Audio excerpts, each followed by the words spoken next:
Que a paz de Deus esteja com todos, abençoando o dia e a semana de cada um. Hoje a gente vai mergulhar em um material fascinante que analisa um texto de milhares de anos, mas, nossa, a mensagem parece que foi escrita ontem. O que temos aqui é um comentário sobre o capítulo 13 do livro de Ezequiel, na Bíblia. E o tema é, assim, uma advertência bem direta contra o que o texto chama de falsos profetas e profetisas. Ok, então vamos desvendar isso. A nossa missão aqui é entender as características que essa análise aponta, sabe? Para ajudar a identificar mensagens enganosas e, acho que o principal, por que um alerta tão antigo ainda é visto como tão relevante hoje em dia? O que é fascinante aqui é que o texto não se limita a dizer um simples cuidado. Não, né? Não, ele faz uma verdadeira autópsia do engano.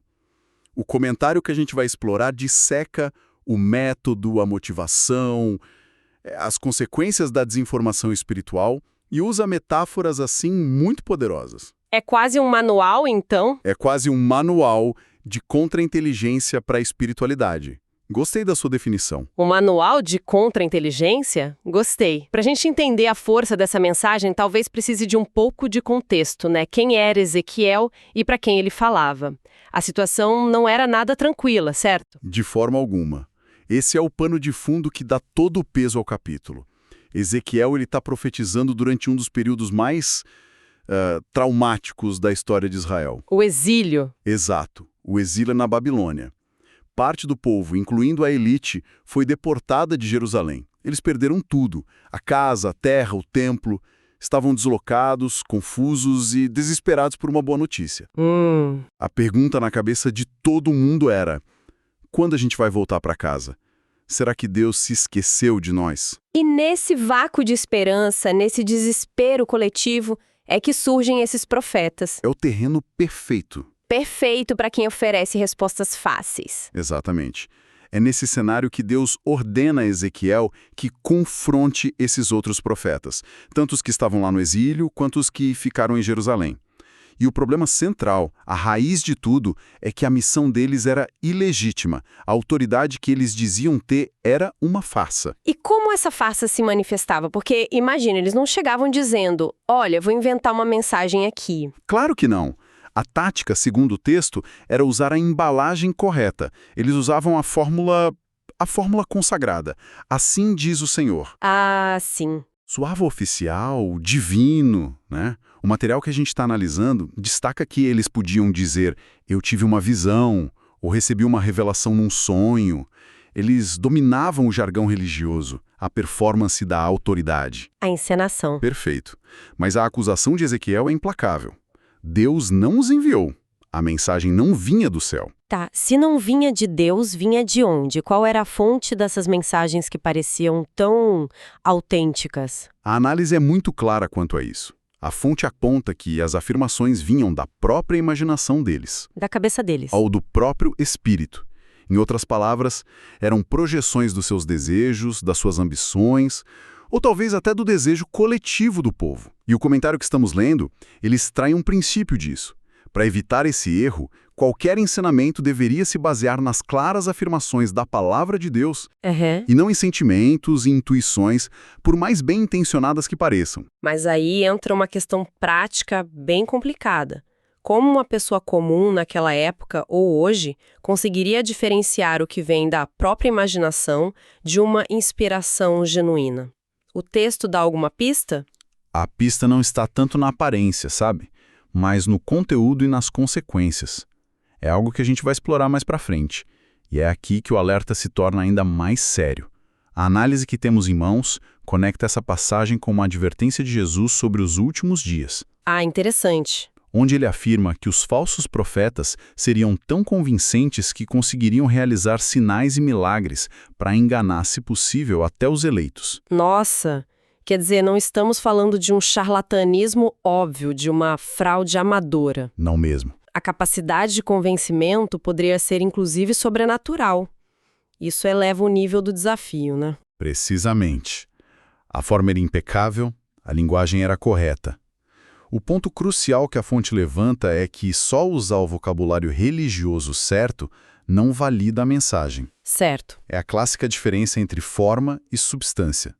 A embalagem pode ser piedosa, mas o conteúdo pode ser tóxico. A primeira tarefa, então, é olhar além das palavras bonitas e analisar a essência do que está sendo dito. Ok. Então, se a autoridade era falsa, vamos para a essência. Qual era o conteúdo principal dessas mensagens? O que eles estavam, vendendo para esse povo desesperado no exílio? Basicamente, uma única mercadoria: paz. Paz. Eles repetiam a palavra paz quando na realidade não havia paz. Diziam que tudo ia ficar bem, que o juízo de Deus não viria, que o exílio seria curto. Era uma mensagem otimista, reconfortante e, por isso mesmo, extremamente popular. Ninguém quer ouvir notícia ruim, né? Especialmente quando já se está sofrendo. E é nesse ponto que o nosso material de análise faz um salto bem ousado para os dias de hoje. Ele traça um paralelo com críticas a certos movimentos religiosos mais recentes. Sim, é uma conexão direta. A fonte argumenta que um padrão parecido pode ser visto em pregadores do que ela chama de universalismo ou da decadência dos últimos tempos. A crítica do autor é que, para não ofender ou causar desconforto na audiência moderna, esses movimentos eles retiram de suas mensagens temas considerados centrais, mas pesados. Temas como quais, por exemplo? O texto menciona especificamente a noção de pecado, a depravação da natureza humana, o juízo divino, a necessidade de confissão e arrependimento. No lugar desses conceitos, eles enfatizam de forma vaga o amor, a fraternidade, a aceitação e a paz. Essa é uma crítica bem forte.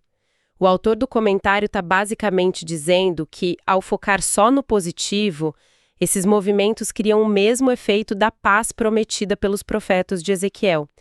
Mas alguém poderia argumentar que eles estão só adaptando a mensagem para uma sensibilidade moderna que não responde bem à linguagem de juízo e condenação, certo?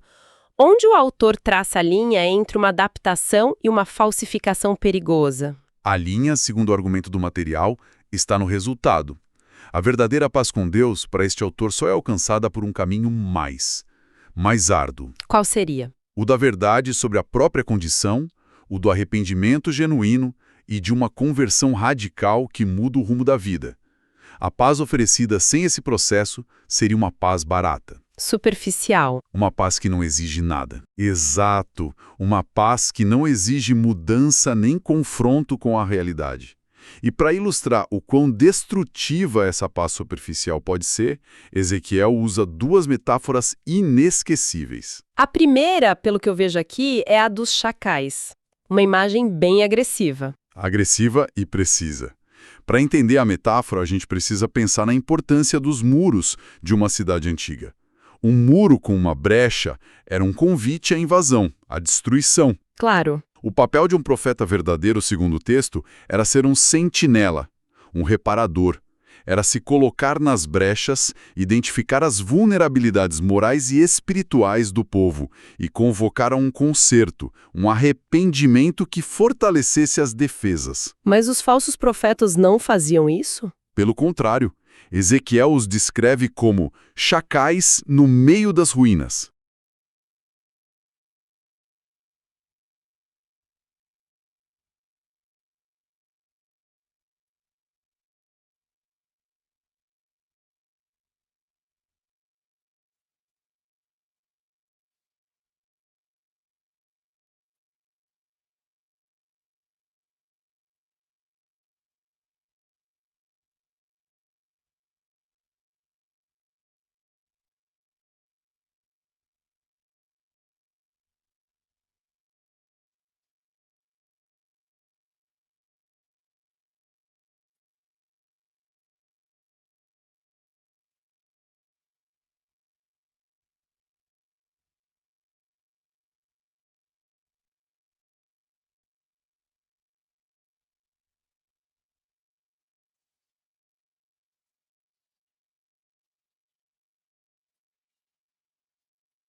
Chacais não constroem nada.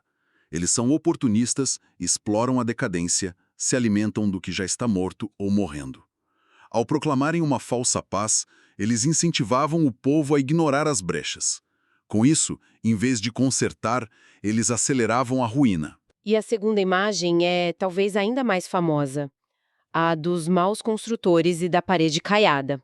Exato. A metáfora é a seguinte: o povo, com suas atitudes e pecados, construiu um muro frágil, torto, com argamassa ruim, um muro condenado.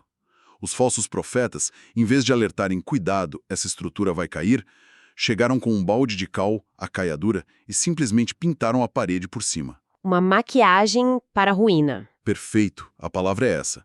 A caiadura disfarçava as rachaduras, escondia o material ruim, dava uma aparência de solidez, de beleza, a algo que estava podre por dentro. Entendi. A mensagem deles de paz, paz era tinta branca, uma solução cosmética para um problema de fundação. E a lição que o comentário extrai disso é atemporal, né? A estabilidade de qualquer coisa, uma vida, uma nação, depende da fundação, não da pintura. É como uma empresa que celebra recordes nas redes sociais, com uma imagem pública impecável, enquanto por dentro a cultura é tóxica e o produto está falhando. Exatamente. A pintura é bonita, mas a fundação está condenada. Essa imagem da construção é muito poderosa e me faz pensar sobre as pessoas envolvidas. A denúncia em Ezequiel 13 foca só nesses profetas ou o problema era mais amplo? Era mais amplo. Depois de confrontar os profetas, o texto se volta com a mesma intensidade contra as mulheres que também enganavam o povo, as chamadas falsas profetisas. Ah, sim! A descrição é igualmente severa.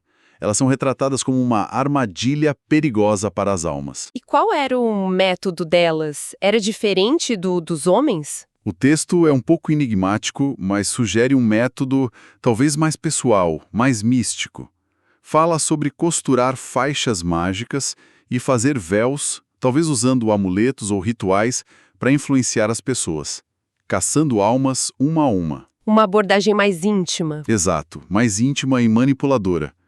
O foco delas também era o ganho próprio, mas a abordagem parece ser essa. E o efeito prático disso? O que as ações delas causavam na comunidade? O efeito, segundo a fonte, era duplamente perverso. Como assim? Por um lado, com suas promessas e práticas, elas fortaleciam as mãos dos ímpios, encorajando eles a continuar nos seus maus caminhos, garantindo que não se convertessem. Certo. E por outro lado, elas entristeciam o coração dos justos, desanimando aqueles que se esforçavam para viver corretamente. É uma inversão completa de valores? Total.